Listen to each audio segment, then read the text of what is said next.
ಶ್ರೀಗುರುಭ್ಯೋ ನಮಃ ಹರಿ ಓಂ. ನಿಶುಸೀದಗಣಪತೆ ಗಣೇಶುತ್ವಾಮಾಹುರ್ವಿಪ್ರತಮಂ ಕವೀನಾಂ ನರತೆ ತ್ವಕ್ರಿಯತೆ ಕಿಂಚನಾರೆ ಮಹಾಮರ್ಕಂ ಘವಂಚಿತ್ರಮರ್ಚ. ತತ್ರ ತತ್ರ ಸ್ಥಿತೋ ವಿಷ್ಣುಃ ತತ್ತಚ್ಛಕ್ತಿಃ ಪ್ರಬೋಧಯನ್ ಏಕ ಏವ ಮಹಾಶಕ್ತಿಃ ಕುರುತೆ ಸರ್ವಮಂಜಸಾ. ದ್ರವ್ಯಂ ಕರ್ಮ ಚ ಕಾಲಶ್ಚ ಸ್ವಭಾವೋ ಜೀವ ಏವ ಚ ಯದನುಗ್ರಹತಃ ಸಂತಿ ನ ಸಂತಿ ಯದುಪೇಕ್ಷಯಾ.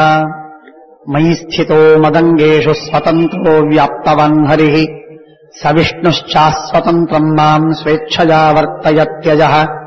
ಸ್ವಾತ್ಮನಸ್ತಸ್ಯ ಪೂಜಾ ಸ್ಯುಃ ಮನೋ ವಾಕ್ ಕಾಯವೃತ್ತಯಃ.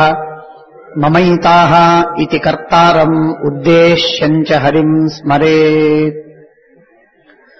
ನಾರಾಯಣಂ ಸುರಗುರುಂ ಜಗದೇಕನಾಥಂ ಭಕ್ತಪ್ರಿಯಂ ಸಕಲಲೋಕನಮಸ್ಕೃತಂ ಚ ತ್ರೈಗುಣ್ಯವರ್ಜಿತಮಜಂ ವಿಭುಮದ್ಯಮೀಶಂ ವಂದೇ ಭವಘ್ನಮರಾಸುರಸಿದ್ಧವಂದ್ಯಂ.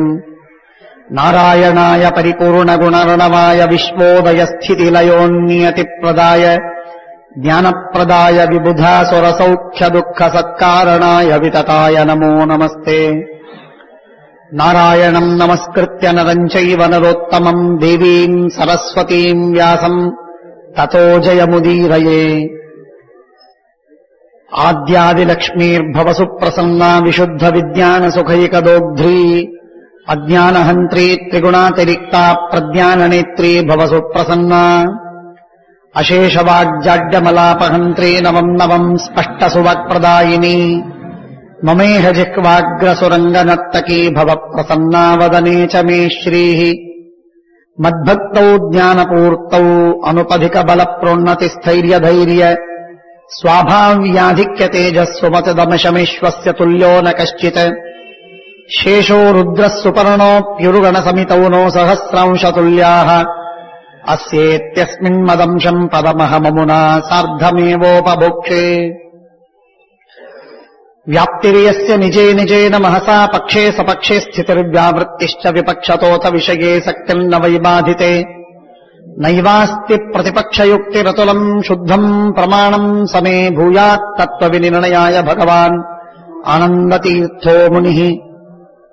ಧರ್ಮ ವಿಜ್ಞಾನ ವೈರಾಗ್ಯ ಪರಮೈಶ್ವರ್ಯಶಾಲಿನಃ ಆನಂದತೀರ್ಥ ಭಗವತ್ಪಾದಾನ್ ವಂದೇ ನಿರಂತರಂ.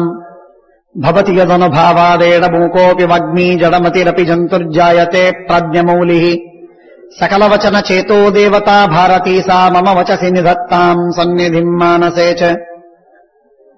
ನಮೋऽಸ್ತು ತಾತ್ವಿಕಾ ದೇವಾ ವಿಷ್ಣುಭಕ್ತಿಪರಾಯಣಾಃ ಧರ್ಮಮಾರ್ಗೇ ಪ್ರೇರಯन्तु ಭವಂತಃ ಸರ್ವ ಏವ ಹಿ.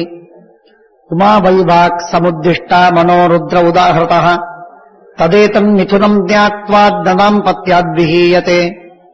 ವಕ್ರತುಂಡ ಮಹಾಕಾಯ ಸೂರ್ಯಕೋಟಿ ಸಮಪ್ರಭ ನಿರ್ವಿಘ್ನಂ ಕುರು ಮೇ ದೇವ ಸರ್ವಕಾರ್ಯೇಷು ಸರ್ವದಾ. ಯಸ್ಯ ವಾಕ್ ಕಾಮಧೇನುನ್ನಃ ಕಾಮಿತಾರ್ಥಾನ್ ಪ್ರಯಚ್ಛತಿ ಸೇವೇತಂ ಜಯಯೋಗೀಂದ್ರಂ ಕಾಮಬಾಣಚ್ಛಿದಂ ಸದಾ. ನೌಮಿನ್ಯಾಯ ಸುಧಾಧಿಕೃಜ್ಜಯ ಮುನೀನ್ ಶ್ರೀಪಾದಾಟ್ಸನ್ಮಣೀನ್ ವ್ಯಾಸಾರ್ಯಾನ್ ವಿವಿಧಾಗಮಬ್ಧಿವಿಹರಾನ್ ಶ್ರೀವಾದಿರಾಜಾನಪಿ. ವಂದೇಹಂ ಸವರಾನ್ ರಘೂತ್ತಮಗುರೂನ್ ವೈದಗ್ಧ್ಯವಾರಾಮ್ನಿಧೀನ್ ಶ್ರೀ ಸತ್ಯವ್ರತ ರಾಘವೇಂದ್ರ ಮುನಿಪಾನ್ ಸದ್ಬೋಧಸಧ್ಯಾನಪಾನ್.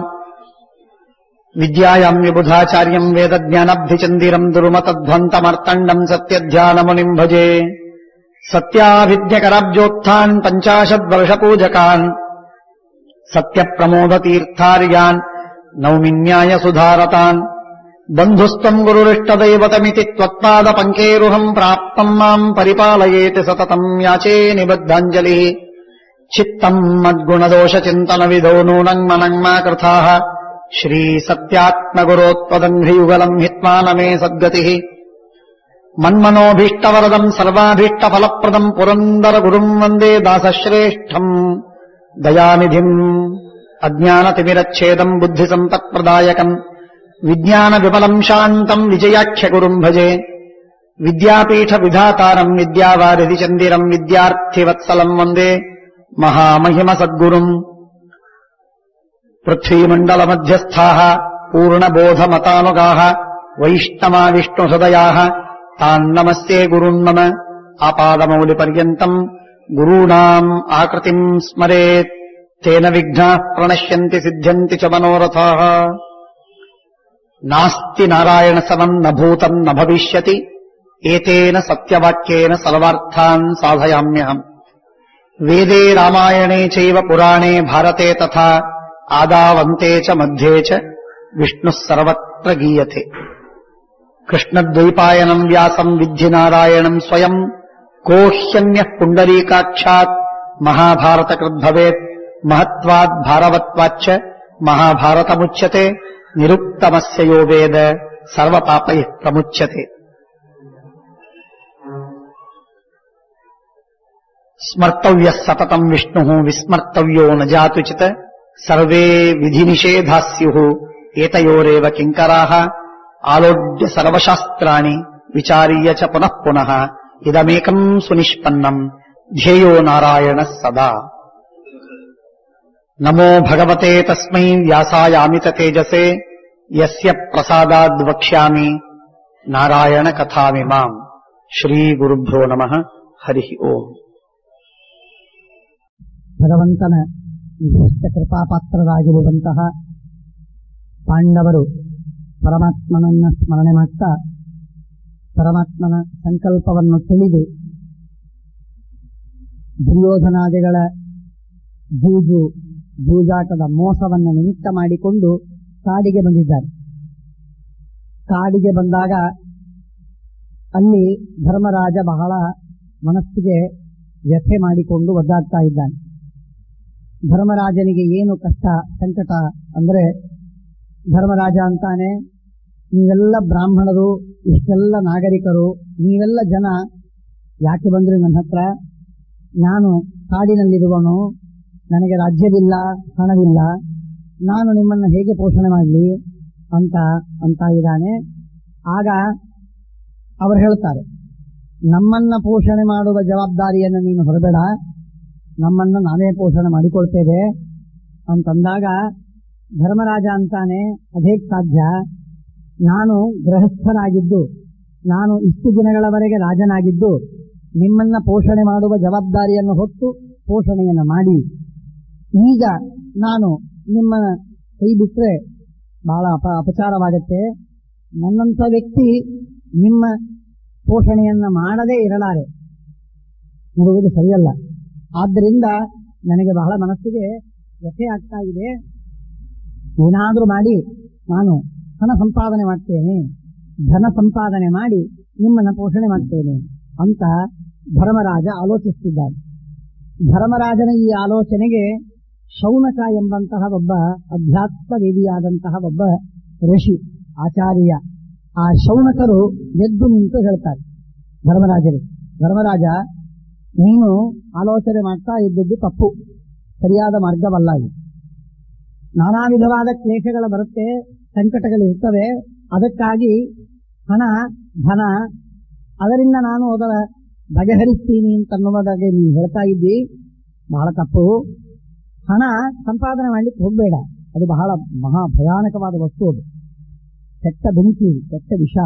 ಯಾವಾಗ ನಂಜೇರತ್ತೆ ಗೊತ್ತಾಗುವುದಿಲ್ಲ. ಆ ಹಣದ ನಂಜು ಮೈಯೆಲ್ಲ ಏರಿ ಯಾವಾಗ ಕಷ್ಟವಾಗತ್ತೆ, ಅಪಾಯವಾಗತ್ತೆ ಗೊತ್ತಿಲ್ಲ. ಆದ್ದರಿಂದ ಹಣದಿಂದ ದೂರ ಇರು ಅಂತ ಹೇಳ್ತಾ ಇದ್ದ. ಅದಕ್ಕೆ ಅವನು ಹೇಳ್ತಾನೆ, ಯಾಕೆ ಕಷ್ಟಪಡ್ತೀನಿ ಅಂತನ್ನುವುದಾಗಿ ಹೇಳುವ ಪ್ರಾರಂಭವನ್ನು ಮಾಡ್ತಾ ಇರುವಾಗ, ಶ್ರೂಯತಾಂ ಕಾಭಿಧಾಸ್ಯಾಮಿ, ನಿನಗೊಂದೆರಡು ಮಾತುಗಳನ್ನು ಹೇಳ್ತೇನೆ, ಕೇಳ್ತೀನಪ್ಪ ಧರ್ಮರಾಜ. ಮಹತ್ವದ ಒಂದೆರಡು ಉಪದೇಶಗಳು, ಶಾಸ್ತ್ರದಲ್ಲಿ ನಾವು ಕೇಳಿದ್ದು, ನಮ್ಮ ಜೀವನದಲ್ಲಿ ನಾವು ಕಂಡದ್ದು, ಉಳಿದವರ ಜೀವನದಲ್ಲಿ ನೋಡಿದ್ದು, ಅದನ್ನ ನಾನು ನಿಮಗೆ ಹೇಳ್ತೇನೆ, ನೋಡಿಕೋ, ಹೇಳು. ಆತ್ಮ ವ್ಯವಸ್ಥಾನಕರಾಹ ಗೀತಾ ಶ್ಲೋಕ ಮಹಾತ್ಮನ, ಮನಸ್ಸನ್ನ ಹಿಡಿದಿಟ್ಕೊಳ್ಳೋದಕ್ಕೆ. ಮನಸ್ಸು ಕಂಡಂತೆ ಒದ್ದಾಡುತ್ತದೆ. ಮನಸ್ಸಿಗೆ ಒಂದು ಸ್ಥಿತಿ ವ್ಯವಸ್ಥಿತಿ ಅನ್ನುವುದಿಲ್ಲ. ಅದಕ್ಕೆ ಅತೀ ಸ್ವಲ್ಪವಾದ ಒಂದು ಕರೆಕ್ಟ್ ಬಂದರೆ ಸಾಕು, ಅದು ಒದ್ದಾಡಿ ಹೋಗುತ್ತೆ. ಎಲ್ಲೋ ಒಂದ್ ಕಡೆಗೆ ಮುಟ್ಟಿದ್ರೆ ಸಾಕು, ಅದು ವಿಫಲವಾಗುತ್ತೆ. ಇಂಥ ವಿಚಿತ್ರವಾಗಿರುವ ಮನಸ್ಸದು. ಹಾಗಾಗಿ ಮನಸ್ಸನ್ನ ನಿಯಂತ್ರಣದಲ್ಲಿ ಇಟ್ಟುಕೊಂಡು ಸ್ಪರ್ಶ ಶೋಕಗಳಾದರೂ ಅದನ್ನ ಸ್ಥಿರವಾಗಿ ನಿಲ್ಲಿಸಿಕೊಳ್ಳುವಂತಹ ಕೆಲಸ ಬಹಳ ಕಷ್ಟದ ಕೆಲಸ. ಅದು ಬಹಳ ತುಂಬಾ ಕಷ್ಟದ ಕೆಲಸ. ಅದಕ್ಕೆ ಜ್ಞಾನಿಗಳು ಒಂದು ಶ್ಲೋಕವನ್ನು ಹೇಳಿದ್ದಾರೆ, ಕೆಲವು ಶ್ಲೋಕಗಳನ್ನು ಹೇಳಿದ್ದಾರೆ.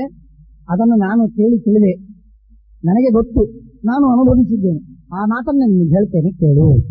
ನೋಡು, ಮನೋದೇಹ ಸಮುತ್ಥಾಭ್ಯಾಂ ದುಃಖಾಭ್ಯಾಂ ಅರ್ಜಿತಂ ಜಗತ್. ಜಗತ್ತಿನಲ್ಲಿರುವ ಜನರಿಗೆ ಪೀಡೆ ಎನ್ನುವುದು, ಹಿಂಸೆ, ದುಃಖ ಎನ್ನುವುದು ಎರಡು ವಿಧ. ಒಂದು ದೇಹದಿಂದ, ಇನ್ನೊಂದು ಮನಸ್ಸಿನಿಂದ. ಸೆಕೆ ಆಗತ್ತೆ, ದೇಹದ ದುಃಖ. ಹಸುವಾಗತ್ತೆ, ದೇಹದ ದುಃಖ. ರೋಗವಾಗತ್ತೆ, ದೇಹದ ಅಪಾಯ. ಹೀಗೆ ನಾನಾ ವಿಧವಾದಂತಹ ದೈಹಿಕವಾದ ಆಪತ್ತುಗಳು, ಅಪಾಯಗಳು, ಕಷ್ಟಗಳು ಮನುಷ್ಯನಿಗೆ ಬರ್ತವೆ. ಇದು ದೈಹಿಕವಾದ ಅಪಾಯಗಳು ಅಂತಾದರೆ, ಈ ಕೆಲವು ಅಪಾಯಗಳಿವೆ, ಕೆಲವು ಕಷ್ಟಗಳಿವೆ. ಆ ಹಿಂಸೆಗಳು, ಪೀಡೆಗಳು ಅದು ದೈಹಿಕವಲ್ಲ, ಅದು ಮಾನಸಿಕ. ಅದೇನು? ನನ್ನ ಹಣ ಹೋಯಿತು, ಸುಡುಗಾಯಿತು, ಯಾರೋ ನನ್ನನ್ನು ಬೈದರು, ನನ್ನನ್ನು ಅವಮಾನ ಮಾಡಿದರು, ಅಪವಾದ ಕೊಟ್ಟರು, ಜೈಲಿಗೆ ಹಾಕಿದ್ರು, ಇತ್ಯಾದಿಗಳೇನಿದೆ ಇದು ಮಾನಸಿಕ.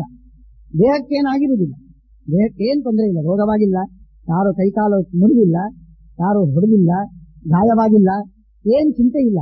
ಆದರೆ ಮನಸ್ಸಿಗೆ ಮಾತ್ರನು ಮೇಲೆ ನೋಡುವುದಕ್ಕೆ ಚೆನ್ನಾಗಿದ್ದಾನೆ. ಎಲ್ಲೋ ಅವನಿಗೆ ಅಪವಾದ ಬಂದಿದೆ, ಎಲ್ಲೋ ಬಂದಂತಹ ಅಪವಾದ ಅವನ ಮನಸ್ಸಿಗೆ ಬಹಳ ಪೀಡೆ ಕೊಡ್ತಾರೆ. ಹೀಗೆ ಮಾನಸವಾದಂತಹ ಒಂದು ದುಃಖ, ದೈಹಿಕವಾದಂತಹ ದುಃಖ, ಇದು ಎರಡು ವಿಧವಾದಂತಹ ದುಃಖಗಳು ಸ್ಟ್ರೈಕಿಂಗ್. ಆದ್ದರಿಂದ ಈ ಎರಡು ವಿಧವಾಗಿರತಕ್ಕಂತಹ ಏನು ದುಃಖಗಳಿದೆಯಲ್ಲ, ಇವುಗಳನ್ನ ತಯೋರ್ ವ್ಯಾಸ ಸಮಾಸಾಭ್ಯಂ ಸಮೋಪಾಯ ಮಿನಂ ಸೋಮ್. ಇದಕ್ಕೆ ಉಪಾಯವೇನು, ಇದನ್ನು ಏನ್ ಮಾಡಬೇಕು, ಹೇಗೆ ಇದನ್ನ ನಿವಾರಣೆ ಮಾಡ್ಕೋಬೇಕು ಅನ್ನುವುದಕ್ಕೆ ಉಪಾಯವನ್ನ ಶಾಸ್ತ್ರದಲ್ಲಿ ಹೇಳಿದ್ದಾರೆ. ಅದನ್ನ ನೀನು ತಿಳ್ಕೊ. ಏನದು ಉಪಾಯ ಅಂದ್ರೆ, ವ್ಯಾಧೇರನಿಷ್ಠ ಸಂಸ್ಪರ್ಶಾತ್ ಶ್ರಮಾದಿಷ್ಟ ವಿವರ್ಜನಾತ್ ದುಃಖಂ ಚತುರ್ಭಿ ಶಾರೀರಂ ಕಾರಣ ಸಂಪ್ರವರ್ತತೆ. ಶಾರೀರವಾದ, ಮಾನಸವಾದ ದುಃಖಗಳಿಗೆ ಶರೀರ ಅನ್ನುವುದು ಒಂದು ಅವಚ್ಛೇದಕ, ಮನಸ್ಸು ಎನ್ನುವುದು ಒಂದು ಅವಚ್ಛೇದಕ. ಈ ಶರೀರದ ಮುಖಾಂತರ ನಮಗೆ ಬರುವ, ಮನಸ್ಸಿನ ಮುಖಾಂತರ ಬರುವಂತಹ ಏನು ದುಃಖಗಳಿದೆಯೋ ಆ ದುಃಖಗಳಿಗೆ ನಿಮಿತ್ತಗಳು ನಾಲ್ಕು ಬಗೆ. ಒಂದು ರೋಗ, ಇನ್ನೊಂದು ಅನಿಷ್ಟ ಸಂಸ್ಪರ್ಶ. ಬೇಡ ಬೇಡ ಅಂತನ್ನುವ ವಸ್ತು ನಮ್ಮ ಹತ್ತಿರ ಬರುತ್ತೆ, ಆಗಬಾರದು ಎನ್ನುವುದೆಲ್ಲ ಆಗಿಬಿಡುತ್ತದೆ. ಆಗಬಾರದು ಎನ್ನುವುದು ಆದಾಗ ನಮ್ಮ ಅನಿಷ್ಟ ಸಂಸ್ಪರ್ಶವಾಯಿತು, ಅದರಿಂದ ನಮಗೆ ದುಃಖವಾಗುತ್ತೆ. ಇವೆರಡು. ಮೂರನೇದಾಗಿ ಶ್ರಮ, ದೈಹಿಕವಾದ ಆಯಾಸ. ರೋಗ ಬೇರೆ, ಆಯಾಸ ಬೇರೆ. ಇಷ್ಟ ವಿವರ್ಜನ, ಬೇಕು ಎನ್ನುವಂತಹ ವಸ್ತು ದೂರವಾಗುತ್ತೆ. ವ್ಯಾಧಿ ಮತ್ತು ಶ್ರಮ ಇದು ದೈಹಿಕವಾದರೆ, ಒಂದರ್ಥದಲ್ಲಿ ಇಷ್ಟ ವಿಯೋಗ, ಅನಿಷ್ಟದ ಸಂಯೋಗ ಇದು ಮಾನಸಿಕವಾಗಿರುವಂತಹದ್ದು. ಹೀಗೆ ನಾಲ್ಕು ವಿಧವಾಗಿರುವಂತಹ ದುಃಖ ಕಾರಣಗಳು ಉಂಟು. ಉಂಟಲ್ಲ, ಸದಾ ಪ್ರತಿಕಾರಕ್ಕೆ ಸತತಂಚ ಅವಿಚಿಂತನ. ಇನ್ನು ವ್ಯಾಧಿಯನ್ನ ಹೇಗೆ ಪರಿಹಾರ ಮಾಡಿಕೊಳ್ಳೋದು, ಅದಕ್ಕೆ ಉಪಾಯಗಳಿವೆ. ಅದನ್ನ ಹೇಳಿಕೋ. ನಾನು ಅಧ್ಯಾತ್ಮದಲ್ಲಿ ಹೇಳಬೇಕಾದದ್ದಿಲ್ಲ, ಅದಕ್ಕೆ ಬೇಕಾದಷ್ಟು ಪ್ರತೀಕಾರಗಳಿವೆ, ಅವುಗಳನ್ನು ಮಾಡಿಕೋ. ಶಾಸ್ತ್ರದಲ್ಲಿ, ವೈದ್ಯಕೀಯದಲ್ಲಿ ಹೇಳಿದ್ದಾರೆ. ಇನ್ನು ಅನಿಷ್ಟ ಸಂಯೋಗ ಅಥವಾ ಇಷ್ಟ ವಿಯೋಗ ಎನ್ನುವುದಿದೆಯಲ್ಲ, ಇವುಗಳ ನಿಯಂತ್ರಣವನ್ನು ಮಾಡಿಕೊಳ್ಳುವ ಬಗೆ ಏನು? ನಮಗೆ ಬೇಡ ಬೇಡ ಅಂತಂದದ್ದೆಲ್ಲ ನಮ್ಮ ಹತ್ರ ಬರ್ತಿರ್ತದೆ. ಬೇಕು ಅಂತನ್ನುವರು ದೂರವಾಗ್ತಿರ್ತಾರೆ, ಬೇಡ ಎನ್ನುವರು ಹತ್ತಿರ ಬರ್ತಾರೆ. ಹೀಗಾಗತ್ತಲ್ಲ, ಏನಿದು, ಇದಕ್ಕೇನ್ ಮಾಡಬೇಕು? ಬಹಳ ಸುಂದರವಾದ ಉಪಾಯ, ಬಹಳ ಸುಂದರವಾದ ಉಪಾಯ. ನಾವು ಆ ಕಡೆಗೆ ಗಮನ ಕೊಟ್ಟು ಬಹಳ ಚಿಂತನೆ ಮಾಡ್ತಾ ಇದ್ರೆ, ಅದಕ್ಕಾಗಿ ತಲೆ ಕೆಡಿಸಿಕೊಂಡ್ರೆ ಹೆಚ್ಚು ನೋವಾಗುತ್ತೆ. ತಲೆ ಕೆಡಿಸಿಕೊಳ್ಳದೆ ಆಯ್ತು ಬಂದ್ರೆ ಬಂತು ಅಂತ ಸುಮ್ಮನೆ ಆದರೆ ಅದು ಪೀಡೆ ಕೊಡುವುದಿಲ್ಲ. Simplest but most difficult. Simplest if you follow, if you can follow, it is simplest. Simpler than the simplest is just to neglect it. Just to neglect it. ಅದಕ್ಕೆ ಮಹತ್ವ ಕೊಟ್ರೆ ಬಹಳ ದೊಡ್ಡದಾಗುತ್ತದೆ, ಭಯಾನಕವಾದ ಭೂತವಾಗುತ್ತೆ. ನಮಗೆ ಬೇಡಾದವರು ಯಾರೋ ಪಕ್ಕದ ಮನೆಯಲ್ಲಿ ಬಂದರು, ಅವರಿಗೆ ಟ್ರಾನ್ಸ್ಫರ್ ಆಯಿತು, ಬಂದರು. ಅವರು ಬರಬಾರ್ದಾಗಿತ್ತು, ಬಂದ್ರು ಅಂತ ಸುಮ್ಮನಾಗಿಬಿಟ್ರೆ ಏನು ನಿನ್ ಚಿಂತೆ ಇಲ್ಲ. ಅದು ಬಿಟ್ಟು ಅವರು ಬಂದ್ರೆ ಯಾಕೆ, ಅವರು ಹೇಗೆ ಹೋಗೋದು ಅಂತ ರಾತ್ರಿ ಹಗಲು ಕೂತ್ಕೋ. 3 ವರ್ಷ ಆಗತ್ತೆ, ಟ್ರಾನ್ಸ್ಫರ್ ಆಗ್ತಾರೆ, ಹೋಗ್ತಾರೆ. ನಿಮಗೆ 3 ವರ್ಷದವರೆಗೆ ಅವರನ್ನು ಹೊರಗೆ ಹಾಕ್ಲಿಕ್ಕೆ ನಿನಗೆ ಆಗುದಿಲ್ಲ. ನಿಮಗೆ ಹಾಗಾಗಿ ಏನ್ ಚಿಂತನೆ ಮಾಡಿ ಏನ್ ಪ್ರಯೋಜನ? ಆದ್ದರಿಂದ ಸತತಂಚ ಅವಿಚಿಂತನ, ಅದನ್ನ ಬಹಳ ತಲೆಗೇರಿಸಿಕೊಂಡು ತಲೆಬಿಸಿ ಮಾಡ್ಕೋಬೇಡ, ಬಿಟ್ಬಿಡೋಣ. ಇದು ಎಷ್ಟು ಹೇಳುವುದು ಸುಲಭ, ಅಷ್ಟೇ ಮಾಡುವುದು ಕಷ್ಟ. ಆದರೆ ಮಾಡುವುದು ಎಷ್ಟು ಕಷ್ಟ ಅಂತ ತಿಳಿದಿದ್ದೇವೆ, ಅಷ್ಟು ಕಷ್ಟವಲ್ಲ. ಮನಸ್ಸು ಮಾಡಿದರೆ ಸುಲಭವಾಗಿ ಪರಿಹಾರ. ಹಾಗಾಗಿ ಸತತಂಚ ಅವಿಚಿಂತನ, ಮನುಷ್ಯ ಕೆಲವನ್ನ ತಾನು ನಿಗ್ಲೆಕ್ಟ್ ಮಾಡುವುದನ್ನ ಅದನ್ನು ರೂಢಿಸಿಕೋಬೇಕು, ಇಗ್ನೋರ್ ಮಾಡುವುದನ್ನು ರೂಢಿಸಿಕೋಬೇಕು. ಯಾರೋ ಇನ್ಸಲ್ಟ್ ಮಾಡಿದರು, ಯಾರೋ ಸ್ವೈಟ್ ಮಾಡಿದರು, ಅದರಿಂದ ಮನಸ್ಸಿಗೆ ನೋವಾಯಿತು, ಅದನ್ನು ಇಗ್ನೋರ್ ಮಾಡಿಬಿಟ್ರೆ ಮುಗಬೇಕು. ದ ಬೆಸ್ಟ್ ರೆಮಿಡಿ ಇಷ್ಟು ಇಗ್ನೋರ್. ಯಾರೋ ಅವಮಾನ ಮಾಡಿದ್ರೆ ಆಯ್ತು ಮಾಡಿದ್ರೆ ಯಾರು ಏನಾಗುತ್ತೆ ನಮಗೆ ಅಂತ ನಾನು ಸುಮ್ಮನಾದರೆ ಅದು ಮುಗಿದು ಹೋಗುತ್ತೆ, ಅಲ್ಲೇ ಶಾಂತವಾಯಿತು. ಅದು ನಿಪ್ಪಿಂದ ಬಡ್ ಅಂತ ಹೇಳಿದ ಹಾಗೆ. ಮುಂದೆ ಇದ್ರೆ ಅದು ಬೆಳೀತು ಬೆಳೀತು ಬೆಳೀತು. ಅವನು ನನಗೆ ಮಾಡಿದನಲ್ಲ, ಹಾಗಾದ್ರೆ ನಾನು ಅವನಿಗೆ ಮಾಡಬೇಕು, ಅದಕ್ಕೆ ನಾನು ತಿರುಗಿಸಿದೆ, ಅವನು ಮತ್ತೆ ಅದನ್ನು ಬಾಣ ತಿರುಗಿಸ್ತಾನೆ. ಇದು ಬೆಳೀತಾ ಹೋಗೋದು, ಇದೊಂದಿಗೂ ಮುಗಿಯೋದಿಲ್ಲ. ಇದು ಎಷ್ಟು ದೀರ್ಘಕ್ಕೂ ಹೋಗ್ಲಿಕ್ಕೆ ಸಾಧ್ಯ, ಎಷ್ಟು ದೀರ್ಘಕ್ಕೂ ಹೋಗ್ಲಿಕ್ಕೆ ಸಾಧ್ಯ. ಹಾಗಾಗಿ ಅದನ್ನ ಮುಗಿಸೋದರಲ್ಲಿ ಬುದ್ಧಿವಂತಿಕೆ ಇದೆ ಹೊರತು ಅದನ್ನು ಬೆಳೆಸೋದರಲ್ಲಿ ಬುದ್ಧಿವಂತಿಕೆ ಇಲ್ಲ. ಇನ್ನು ಮುಗಿಸೋದಕ್ಕೆ ಉಪಾಯವ ಅಂತ ಅಂದ್ರೆ ಅದನ್ನ ಕಡೆಗಣಿಸೋದು, ಅದನ್ನು ಬಿಟ್ಟು ಮತ್ತೊಂದು ಉಪಾಯವಿದೆ ನೋಡಿ. ಸುತ್ತಾಕಿ ಬನ್ನಿ, ಹೊತ್ತು ಹೊರದಾಡಿ ಸುತ್ತಾಕಿ ಬನ್ನಿ, ಇಡೀ ಪ್ರಪಂಚ ಎಲ್ಲ ಭೂಮಂಡಲ ತಿರುಗಿ ಹಾಕಿ ಬನ್ನಿ. ಉತ್ತರ ಇಷ್ಟೇನೆ ಕೊನೆಗೆ. ಯಾವಾಗ ಆ ಕಡೆಗೆ, ಆ ವಸ್ತುವಿನ ಕಡೆಗೆ ಗಮನವನ್ನ ಕಮ್ಮಿ ಮಾಡ್ತೀರಿ, ಆಗ ನಿಮ್ಮ ಮನಸ್ಸಿಗೆ ನೆಮ್ಮದಿ ಸಿಗುತ್ತೆ, ನಿದ್ರೆ ಹತ್ತವೆ. ಇಲ್ಲದ್ರೆ ನಿದ್ರೆ ಇಲ್ಲ, ಜಾಗರದಿಂದ ಇರಬೇಕು. ಹಾಗಾಗಿ ಶೌನಕರು ಹೇಳ್ತಾರೆ, ಯಾಕೆ ಇದನ್ನು ಚಿಂತನೆ ಮಾಡ್ತೀವಿ? ಅದನ್ನು ಚಿಂತನೆ ಮಾಡಬೇಡ, ಬಿಟ್ಟು ಸತತಂಚ ಅವಿಚಿಂತನ. ಇವೆಲ್ಲ ಮಹಾಭಾರತ ಹೇಳುವಂತಹ ಸೈಕಲಾಜಿಕಲ್ ಥೆರಪಿ, ಶ್ರೇಷ್ಠವಾದಂತಹ. ಇದು ಸೈಕಿಯಾಟ್ರಿನೂ ಇದೆ, ಸೈಕೋಥೆರಪಿಯೂ ಇದೆ, ಸೈಕೋ ಅನಾಲಿಸಿಸ್ ಇದೆ, ಎಲ್ಲ ಇದೆ ಇದೆ. ಸತತಂಚ ಅವಿಚಿಂತನ, ಯಾವಾಗಲೂ ಅದನ್ನ ಚಿಂತನೆ ಮಾಡ್ಲಿಕ್ಕೆ ಹೋಗ್ಲೇಬೇಡ, ಅದನ್ನು ಬಿಟ್ಬಿಡು, ಉದಾಸೀನ ಮಾಡಿ ಬಿಟ್ಬಿಡು, ಅದು ಸಮ್ಮನಾಗಿರ್ತದೆ. ಯಾವ ವಸ್ತು ಹೀಗೆ ನಮ್ಮ ದೇಹದಲ್ಲಿರುವ ರೋಗಗಳು ಕೆಲವು ಮಟ್ಟಕ್ಕೆ ನಿಜ ಪೀಡೆ ಕೊಡುತ್ತದೆ, ಆದರೆ ಅದನ್ನು ತಲೆಗೇರಿಸಿಕೊಂಡ್ರೆ ಅದೇ ಒಂದು ದೊಡ್ಡ ವಸ್ತುವಾಗಿದೆ. It is the main agenda for somebody. ಕೆಲವರಿಗೆ ಅದೇ ದೊಡ್ಡ ವಸ್ತು. ಅದು ನೀವು ಹೇಗಿದ್ದೀರಿ ಅಂತ ಅಂದ ತಕ್ಷಣ 1.5 ಗಂಟೆ ತಮ್ಮ ಉಪನ್ಯಾಸವನ್ನು ಮಾಡಿಬಿಡ್ತಾರೆ ರೋಗದ ಬಗ್ಗೆ. ಕೆಲವರಿಗೆ ಎಂಥ ರೋಗವಿದ್ರೂ ಕೂಡ ಅದನ್ನ ಆಯ್ತು ಇರ್ತದೆ ಅಂತ ಹೇಳಿ ಅದನ್ನು ಬಿಡುವುದು. ಅಂದ್ರೆ ಅದರಿಂದ ನಮ್ಮ ಮನಸ್ಸು it is not eaten out, ನಮ್ಮ ಬುದ್ಧಿಗೆ ಅದು ಹಾಳಾಗುವುದಿಲ್ಲ, ನಮ್ಮ ಬುದ್ಧಿ ವ್ಯವಸ್ಥಿತವಾಗಿರುತ್ತೆ. ಆದ್ದರಿಂದ ಬಹಳ ಸುಂದರವಾದ ಮಾತುಗಳನ್ನು ಹೇಳ್ತಾರೆ. ಹೇಳಿದ್ರು ಅವಿಚಿಂತನ ಆದಿವ್ಯಾಧಿ ಪ್ರಶಮನಂ ಕ್ರಿಯಾಯೋಗ ಬಲೇನತು. ಆದ್ದರಿಂದ ಮತಿವಂತೋ ಯಥೋಪೇತಾಹ ಶಮಂ ಪ್ರಾಗೇವ ಕುರುವತೆ. ಮೊದಲಿಗೆ ಮತಿವಂತೋ ಯಥೋಪೇತಾಹ, ಯಾರಿಗೆ ವ್ಯಥೆಯಾಗಿದೆ, ಯಾರಿಗೆ ಕಷ್ಟವಾಗಿದೆ, ಅವರು ಬುದ್ಧಿವಂತರಾಗಿದ್ರೆ ಅವರು ಉಪಾಯವನ್ನು ಮೊದಲೇ ಮಾಡ್ಕೊಂಡ್ಬಿಡ್ತಾರೆ. ಬಹಳ ಜಾಣತನದಿಂದ ಉಪಾಯವನ್ನು ಕಲಿತಾರೆ, ಉಪಾಯವನ್ನು ಮಾಡಿಕೊಳ್ತಾರೆ. ಬಹಳ ಬುದ್ಧಿವಂತಿಕೆ ಬೇಕು, ಇದಕ್ಕೆ ದೀಕ್ಷೆ ಬೇಕು, ಈಗಾಗಲೇ ಬೇಕು, ಇಷ್ಟೇ ಉಪಾಯ ಇದೆ ಅಂತ ಹೇಳಿ ಮಾಡಿಬಿಟ್ರೆ ಅದು ಮುಗಿಬಹುದು. ಆದ್ದರಿಂದ ಮಾನಸಸ್ಯ ಪ್ರಿಯಾಖ್ಯಾನಂ ಮಾನಸೇನ ದುಃಖೇನ ಶರೀರಮುಪತಪ್ಯತೆ.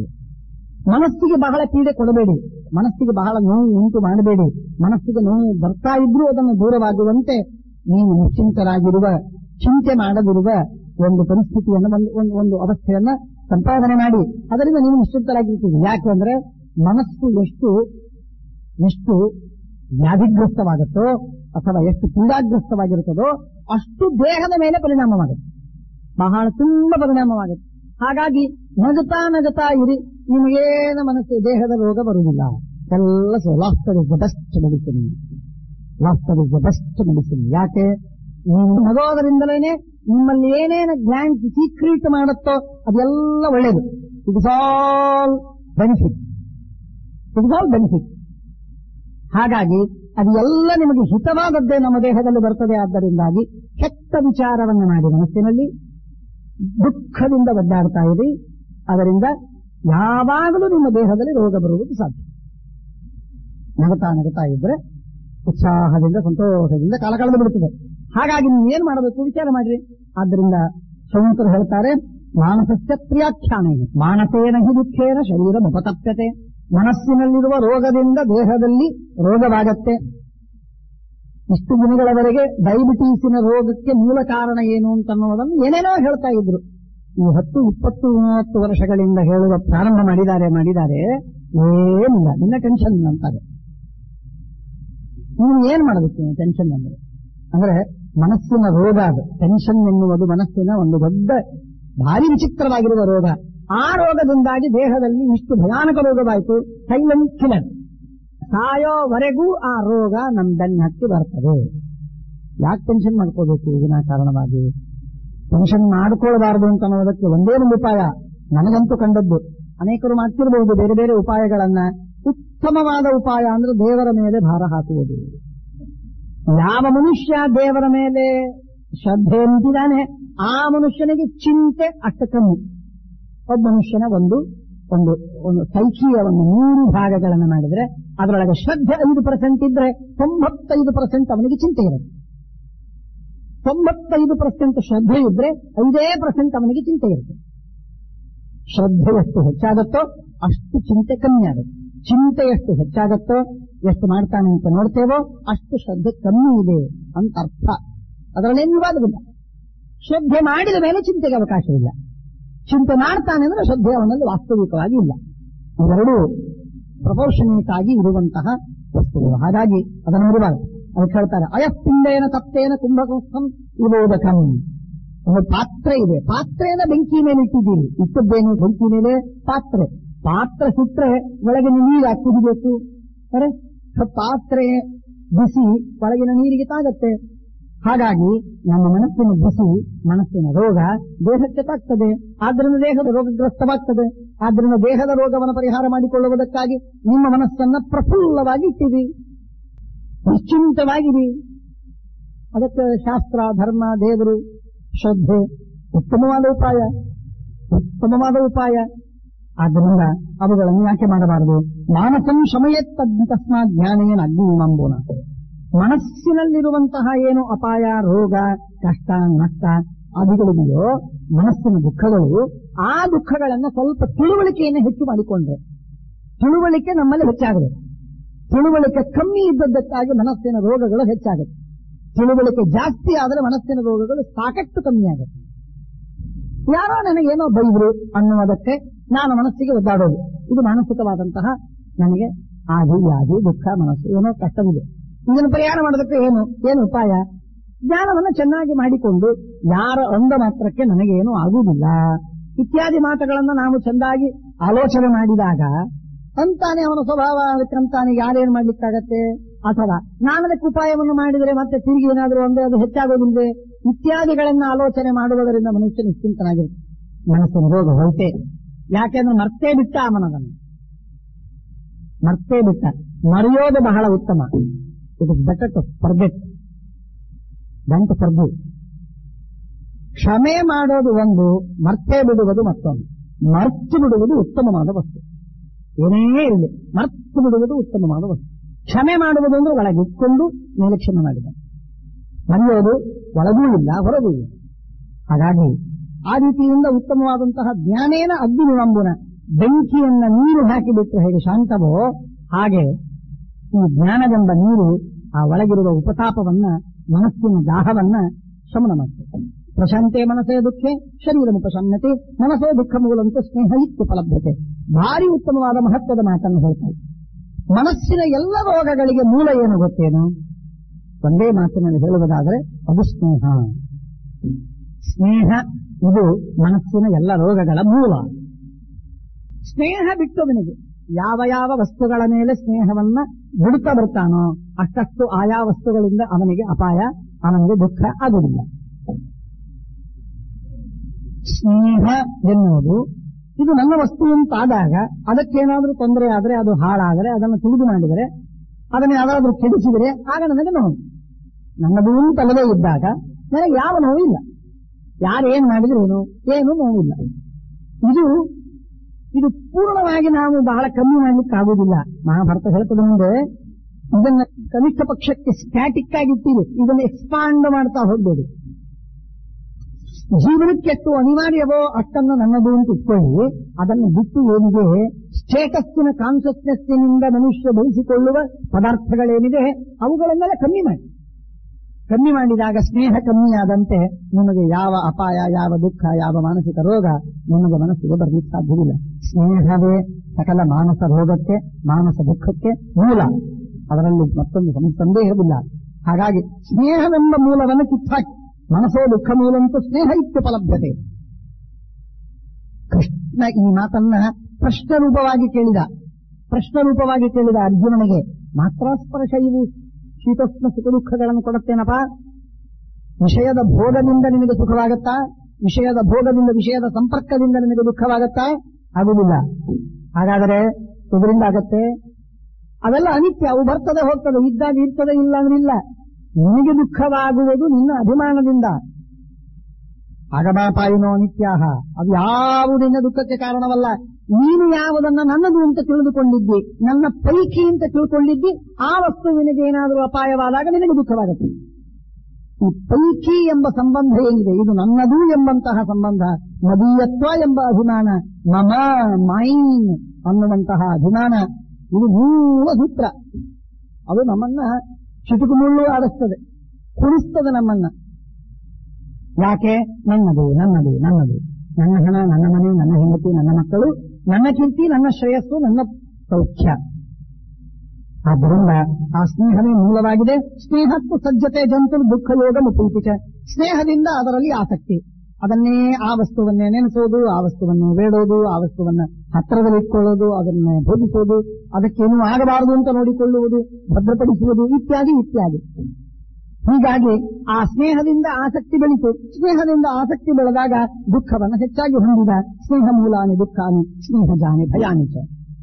ಸ್ನೇಹದಿಂದ ಭಯ. ಹಣದ ಮೇಲೆ ಮೋಹ ಇದ್ದದ್ದಕ್ಕೆ ಹಣವನ್ನು ಯಾರಾದರೂ ತುಡುಗು ಮಾಡಿದರೆ ಹೇಗೆ ಅಂತ ರಾತ್ರಿ ಎಲ್ಲ ಟ್ರೈನಲ್ಲಿ ಹೋಗ್ತಾ ಇರುವ ಎಚ್ಚರ ಕೊಡ್ತಾನೆ. ಯಾಕೆ ಎಚ್ಚರ ಕೊಡ್ತಾ? ಭಯ. ಏನ್ ಭಯ? ನಿಮಗೇನಾಗುವುದಿಲ್ಲ, ಆ ಹಣವಿದೆಯಲ್ಲ, ಆ ಹಣ ಎಲ್ಲಾದರೂ ದೋಚಿಕೊಂಡಾರು ಎನ್ನುವ ಭಯ. ಅದರ ಮೇಲೆ ಸ್ನೇಹವಿದ್ದದ್ದಕ್ಕಾಗಿ ಭಯ. ಸ್ನೇಹ ಇಲ್ಲದೆ ಇದ್ರೆ ಭಯ ಇಲ್ಲಿ, ಸ್ನೇಹವಿಲ್ಲದೆ ಇದ್ರೆ ಭಯ ಇಲ್ಲಿ. ಪುರಂದರದಾಸರ ಕಥೆ ಕೇಳಿದ್ದು. ದಾಸರು ಎಲ್ಲವನ್ನು ತ್ಯಾಗ ಮಾಡಿದರು, ಸರ್ವಸಂಗ ಪರಿತ್ಯಾಗ ಮಾಡಿದರು. ಎಲ್ಲವನ್ನು ಕರೆದು ಬ್ರಾಹ್ಮಣರಿಗೆ ಎಲ್ಲರಿಗೆ ದಾನವನ್ನು ಕೊಟ್ಟು ಖಾಲಿ ಹೊರಟು. 4 ಜನ ಮಕ್ಕಳು, ಹೆಂಡತಿ, ತಾನು, 6 ಜನ ಹೊರಟು. ಕಾಡಿನಲ್ಲಿ ಹೋಗ್ತಾ ಇರುವಾಗ ಹೆಂಡತಿ ಮಧ್ಯದಲ್ಲಿ, ಯಾಕೋ ಭಯವಾಗ್ತೇವೆ, ಹೋಗೋದ್ಬೇಡ, ಕತ್ತಲಾಗಿದೆ, ಎಲ್ಲಾದ್ರೂ ಒಂದು ಕಡೆಗಿರೋಣ. ಭಯ? ಅದು ಭಯ ಆಗ್ತದೆ. ನಿನಗೇನು ಭಯ ಆಗ್ತದೆ? ಏನಿದೆ ನಿಮ್ಮ ಹತ್ರ? ಏನ್ ತಂದಿದ್ದೀನಿ ನಿಮ್ಮ ಹತ್ರ? ಏನಿಲ್ಲ. ಏನಾದ್ರೂ ತಂದಿರಬೇಕೇನು? ಹೌದು, ಏನಿಲ್ಲ. ಒಂದು ಚಿನ್ನದ ಪಾತ್ರೆ ಇದೆ, ಲೋಟ ಇದೆ, ನೀರು ಕುಡಿಯೋದಕ್ಕೆ ಒಂದು ಲೋಟ ಬೇಕು ಬಿಡೇನ್ರಿ, ಅದಕ್ಕೆ ತಂದಿದ್ದೀನಿ ಅಂತಂದು. ಆ ಚಿನ್ನದ ಲೋಟ ಇಟ್ಕೊಂಡದ್ದು ಭಯ. ಅದನ್ನು ಎತ್ತಾಕು, ನಿಮಗೇನು ಭಯ ಇದೆ? ಮನುಷ್ಯನಿಗೆ ಭಯವಾಗುವುದಕ್ಕೆ ಒಂದು ಮೂಲ ಬೇಕು. ಅದು ಸೂತ್ರ. ಅದು ಮೂಲ ಕಾರಣ ಏನು? ಸ್ನೇಹ. ಹಾಗಾಗಿ ಸ್ನೇಹದಿಂದಾಗಿ ಮನುಷ್ಯನಿಗೆ ಭಯ, ಸ್ನೇಹದಿಂದಾಗಿ ಮನುಷ್ಯನಿಗೆ ದುಃಖ, ಸ್ನೇಹದಿಂದಾಗಿ ಎಲ್ಲ ವಿಧವಾದ ತೊಂದರೆ, ಕಷ್ಟಗಳು. ಆದ್ದರಿಂದ ಸ್ನೇಹ ಮೂಲಾನಿ ದುಃಖಾನಿ ಸ್ನೇಹ ಜಾನಿ ಯಾನಿಚ ಶೋಕಹರ್ಷವು ತಥಾ ಆಯಾಸಃ ಸರ್ವಂ ಸ್ನೇಹಾತ್ ಪ್ರವರ್ತತೆ. ಮನುಷ್ಯನಿಗೆ ಆಯಾಸವಾಗುತ್ತೆ. ಇನ್ನೊಬ್ಬರ ಕೆಲಸ ಮಾಡುವ ಇಚ್ಛೆ ಇಲ್ಲ, ಅದರಿಂದ ತನಗೇನು ಫೈದೆ ಇಲ್ಲ, ಲಾಭ ಇಲ್ಲ. ಹಾಗಾಗಿ ಅದನ್ನು ಮಾಡುವುದಕ್ಕೆ ಅಲ್ಲಿವರೆಗೆ ಹೋಗಿ ಬರಬೇಕು. ಯಾರು ಹೋಗಿ ಬರಬೇಕು? ಬಹಳ ಕಷ್ಟ, ಆಯಾಸ ಆಗ್ತದೆ. ಅದೇ ತನ್ನ ಕೆಲಸವಾಗಿದ್ರೆ ಪಟ ಎದ್ದ ಹೋಗಿ ಕೆಲಸ ಮಾಡ್ಕೊಂಡು ಬಂದ. ಆಯಾಸವಾಯ್ತಾ? ಏನಾಯಾಸ ಇಲ್ಲ, ಇಲ್ಲಿ ಹತ್ರ ಅದು ತುಂಬಾ ಹತ್ರ. ಇನ್ನೊಬ್ಬರ ಕೆಲಸವಾದಾಗ ಅದು ದೂರವಾಯಿತು, ತನ್ನ ಕೆಲಸವಾದಾಗ ಹತ್ತಿರವಾಯಿತು. ಯಾಕೆ? ಸ್ನೇಹ ಜಾನಿ. ಸ್ನೇಹದಿಂದ ಆಯಾಸವಾಗುವುದು. ಸ್ನೇಹದಿಂದ ಇದ್ರೆ ಏನೋ ಆಯಾಸವಾಗುವುದಿಲ್ಲ. ತನ್ನ ಮನಸ್ಸಿಗೆ ಬೇಕಾಯಿತು, ಊರಿಗೆ ಹೋಗಬೇಕು, ಟಿಕೆಟ್ ಸಿಗುವುದಿಲ್ಲ, ಬಹಳ ಕಷ್ಟ. ಇನ್ನೊಬ್ಬರ ಕೆಲಸಕ್ಕಾಗಿ ಟಿಕೆಟ್ಗೆ ಎಲ್ಲೋ ಕೆಲಸಕ್ಕೆ ಊರಿಗೆ ಹೋಗ್ಲಿಕ್ಕೆ ಟಿಕೆಟ್ ಸಿಗುವುದಿಲ್ಲ, ತುಂಬಾ ಕಷ್ಟ. ಸಿಗಲಿಲ್ಲ, ನಾನು ಹೋಗಿದ್ದೆ, ಸಿಗಲಿಲ್ಲ. ಫೋನ್ ಹತ್ತೇನು, ಫೋನ್ ಹತ್ತಿಲ್ಲ, ನಾನು ಫೋನ್ ಮಾಡಿದ್ದೆ, ಹತ್ತಿಲ್ಲ. ಹೀಗೆ ಮನುಷ್ಯ ಟಿಕೆಟ್ ಸಿಗಲಿಲ್ಲ ಅಂತ ಹೇಳ್ತಾನೆ. ಇನ್ನೊಬ್ಬರ ಕೆಲಸಕ್ಕಾಗಿದ್ರೆ, ಅದು ತನ್ನ ಕೆಲಸಕ್ಕಾಗಿದ್ರೆ 5 ನಿಮಿಷದಲ್ಲಿ ಟಿಕೆಟ್ ಸಿಗುತ್ತೆ. ತಾತ್ಪರ್ಯವೇನು? ಆಯಾಸ. ಇದು ಸ್ನೇಹ ಮೂಲಕ.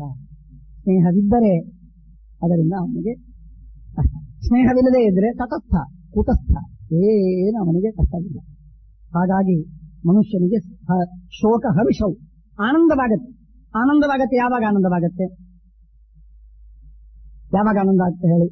ನಿಮ್ಮಷ್ಟಕ್ಕೆ ನೀವು ನನ್ನ ಹೆಸರನ್ನು ತೆಗೆದುಕೊಂಡು ಇವರು ಬಹಳ ಒಳ್ಳೆಯವರು ಅಂತ ಏನಾದರೂ ಮಾತಾಡ್ತಿದ್ರಿ ಅಂದ್ರೆ ಏನಂದವಾಗುತ್ತೆ. ಎದುರಿಗೆ ಕೂಡಿಸಿಕೊಂಡು ಮಾತಾಡ್ತಾ ಇದ್ರೆ ಸ್ತೋತ್ರ ಮಾಡ್ತಿದ್ರಂತೂ ಮುಗಿಲಿಗೆ ಏರಿರ್ತಾನೆ ಮನುಷ್ಯ. ನಾನೇ ಕರ್ಣ, ನಾನೇ ಚಕ್ರವರ್ತಿ, ನಾನು ರಾಜ, ನಾನು ಇಂದ್ರ. ಆಹಾ, ಏನು ಇವರು ವರ್ಣನೆ ಮಾಡ್ತಾ ಇದ್ದಾರೆ. ಇಂಥ ಜನ ಚಿರಂಜೀವಿಗಳಾಗಿ ಬದುಕಿರಬೇಕು, ನಮ್ಮನ್ನ ಖಂಡವಾಗಿ ಸ್ತೋತ್ರ ಮಾಡ್ತಿರಬೇಕು. ಎಷ್ಟು ಆನಂದವಾಗುತ್ತೆ. ಯಾಕೆ ಆನಂದವಾಯಿತು? ನನ್ನ ಮೇಲೆ, ನಾನು ಮಾಡಿದ ಕರ್ಮಗಳ ಮೇಲೆ, ನನ್ನ ವ್ಯಕ್ತಿತ್ವದ ಮೇಲೆ ನನಗೆ ತುಂಬಾ ಸ್ನೇಹವಿದೆ. ಆ ಸ್ನೇಹವಿದ್ದದ್ದಕ್ಕಾಗಿ ನನಗೆ ಆನಂದವಾಗುತ್ತೆ. ಯಾರೋ ಒಬ್ಬ ವ್ಯಕ್ತಿಯನ್ನು ನಾವು ಸ್ತೋತ್ರ ಮಾಡಿದ್ರೆ, ಇನ್ನೊಬ್ಬನನ್ನ ಸ್ತೋತ್ರ ಮಾಡಿದ್ರೆ ಅವರ ಮೇಲೆ ನಮಗೆ ಪ್ರೀತಿ ಇಲ್ಲ, ಅಭಿಮಾನವಿಲ್ಲ, ಸ್ನೇಹವಿಲ್ಲ. ಅವರನ್ನು ಸ್ತೋತ್ರ ಮಾಡಿದ್ರೆ ನಮಗೆ ಯಾಕೆ ಆನಂದವಾಗುತ್ತೆ? ಏನು ಆನಂದವಾಗೋದಿಲ್ಲ. ಸಾಕ್ಬಿಡ್ರಿ, ಎಷ್ಟೋ ನಾನು ಮಾಡ್ತೀರಿ, ಗೊತ್ತಿದೆ ಅವನ್ನೆಲ್ಲ ಹಣೆ ಬರಹ. ಸಿಂಪಲ್. ನಾವು ಯಾರನ್ನ ಪ್ರೀತಿಸ್ತೇವೆ ಅವರನ್ನ ನೀವೇನಾದ್ರೂ ಸ್ತೋತ್ರ ಮಾಡಿದ್ರೆ ನಾನು ಬಹಳ ಸಂತೋಷ ಪಡ್ತೀನಿ. ನನ್ನ ಪೆಟ್ಟ ಒಬ್ಬ ಕ್ರಿಕೆಟಿಯರ್, ಅವನನ್ನ ನೀವೇನಾದ್ರೂ ವರ್ಣನೆ ಮಾಡಿದ್ರೆ ನನಗೆ ಆನಂದ. ಅದನ್ನು ಬಿಟ್ಟು ಇನ್ಯಾರನ್ನಾದ್ರೂ ವರ್ಣನೆ ಮಾಡಿದ್ರೆ ನನಗೆ ದುಃಖ, ಇತ್ಯಾದಿ ಇತ್ಯಾದಿ. ಹಾಗಾಗಿ ನನ್ನ ವಸ್ತು ಅಂತ ಆದ ಮೇಲೆ ಅದರ ಮೇಲೆ ಅದರಿಂದ ನನಗೆ ಸುಖ, ಅದರಿಂದ ನನಗೆ ಹರ್ಷ, ಅಥವಾ ಅದರಿಂದ ನನಗೆ ಶೋಕ, ಭಯ ಇತ್ಯಾದಿ. ಸ್ನೇಹ ಇದು ಎಲ್ಲವನ್ನೂ ಮಾಡುವಂತಹದ್ದು. ಮೂಲ ಮಧ್ಯದಲ್ಲಿದ್ದದ್ದು ಸ್ನೇಹ, ಅಭಿಮಾನ. ಈ ಸ್ನೇಹವನ್ನೇ ಇನ್ನೊಂದು ಶಬ್ದದಿಂದ ಕರೀಬೇಕಾದ್ರೆ ಗೀತೆಯಲ್ಲಿ ಹೇಳ್ತಾನೆ ಅಭಿಮಾನ. ಅಭಿಮಾನ ಮೂಲಕವಾಗಿ ನನ್ನದಲ್ಲದನ್ನ ನನ್ನದು ಅಂತ ತಿಳಿದುಕೊಂಡದ್ದಕ್ಕೆ ನಾನು ವಿನಾಕಾರಣವಾಗಿ ನಾನು ಒದ್ದಾಡ್ತಾ ಇದ್ದೇನೆ. ಇದು ಮೂಲಭೂತವಾದದ್ದು, ಹೌದಾ? ಆದ್ದರಿಂದ ಸ್ನೇಹ ಕಾರುಣ್ಯರಾಗವುಚ ಪ್ರಜಾಸು ಈರ್ಷ್ಯಾದಯಸ್ತಥ. ಪ್ರಜೆಗಳ ಬಗ್ಗೆ ಅವರಿಗೆ ಒಳ್ಳೇದಾಗಬಾರದು. ಯಾಕಾಗಬೇಕು?